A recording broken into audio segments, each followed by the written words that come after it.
Je jure solennellement que mes intentions sont bonnes. Bienvenue à Nano Poudlard. Comme Poudlard, mais à l'échelle du nanomètre, 1 milliard de fois plus petit qu'un mètre. Ici, on ne retrouve pas Harry, Ron ni Hermione, mais plutôt des nano-élèves 1000 fois plus petits que l'épaisseur d'un cheveu. Et c'est pas de la magie, c'est de la science. La science des ADN origami.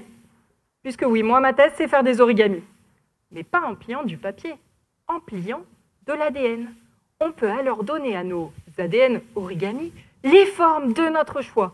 Par exemple, la forme d'une Joconde, celle d'un smiley, ou même des formes encore plus variées, adaptées pour lutter spécifiquement contre différentes maladies.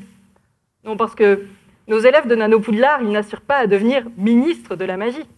Non, ils veulent devenir des médicaments innovants, combattre les forces du mal, les réelles, les puissantes forces du mal, les virus, les bactéries, les cancers. Alors pour les aider, j'ai eu la chance que Dumbledore en personne me propose de leur donner des cours de métamorphose. Il pensait que nos élèves seraient meilleurs pour affronter les ténèbres s'ils avaient plus de courbes. Car dans la nature, tout est courbe. Et pour une raison. La coquille des coquillages, courbe pour mieux assurer leur protection. Nos yeux, courbes pour mieux bouger dans nos orbites. Les crocs d'un lion, courbes pour mieux attraper et retenir sa proie. Parce que les courbes permettent des fonctions particulières.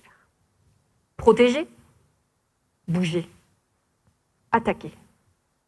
Mon travail de professeur de métamorphose, c'est donc d'expliquer aux élèves de Nano Poudlard, nos ADN origami, comment se replier pour avoir des courbes en 3 dimensions et gagner ces fonctions. Je leur explique grâce à une nouvelle méthode pédagogique, ou plutôt grâce à de nouveaux principes de design informatique que j'ai co-développés pendant ma thèse. Ensuite, pour être sûr qu'ils aient bien compris et de belles courbes, je les prends en photo avec un microscope. Et si besoin, je recommence et leur réexplique. Après plusieurs leçons, mes nano-élèves arrivent à se replier avec des courbes en 3 dimensions, ce qui n'était jamais arrivé auparavant.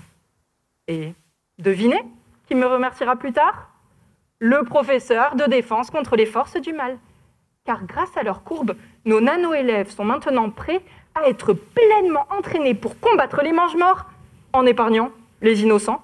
Bref, devenir des médicaments innovants qui vont attaquer cancer, virus ou bactéries tout en limitant les effets dits indésirables pour les patients.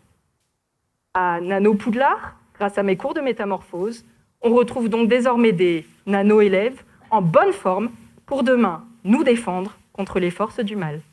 Alors, bien fait, accompli!